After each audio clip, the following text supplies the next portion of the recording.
Good morning, this Thursday, the 2nd of October. I'm Max Lacerto, a market analyst at Bell Direct.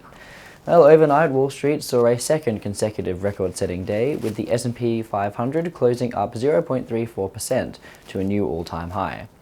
The Nasdaq also rose 0.42%, and the Dow Jones added 0.09% as investors remain confident that the US federal government shutdown will be brief and have little impact on the economy.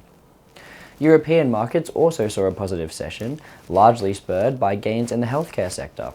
This comes as a deal between Pfizer and Donald Trump to lower prescription drug prices in the Medicaid program in exchange for tariff relief was announced, sparking relief and optimism for the sector. The Stoxx 600 gained 1.15% in response, while UK's FTSE added 1.03%, the German DAX closed up 0.98%, and the French CAC gained 0.93%. Locally yesterday, the ASX closed nearly flat, declining just 0.03%. Despite 8 of the 11 sectors closing in the green, the market was weighed down by declines in the materials and consumer discretionary sectors. Lithium in particular was hit hard upon further news that Chinese mining giant CATL had received government approval to reopen its biggest mine, sparking oversupply worries. The defense sector, specifically counter-drone technology stocks, continued their remarkable run yesterday from its momentum from the EU's recent commitment to the drone wall along its eastern flank. Drone Shield surged 21%, while fellow company in the space Elsight added 29%. Looking ahead to today, the SPY futures indicate the ASX 200 will open up 0.5%, tracking the recent gains overseas. In commodities, crude oil is trading down 1.02% today at $61 per barrel.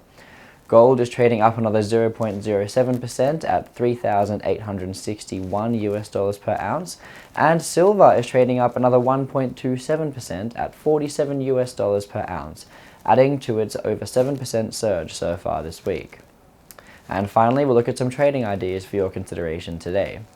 Bell Potter has maintained its buy rating on mineral resources and upgraded its price target to $49 per share on the back of its strong expected cash flow from iron ore sales.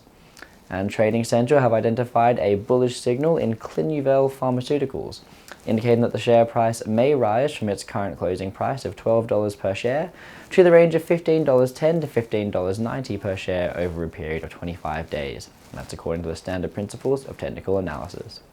And that's all we have time for today. Have a wonderful Thursday, and as always, happy investing.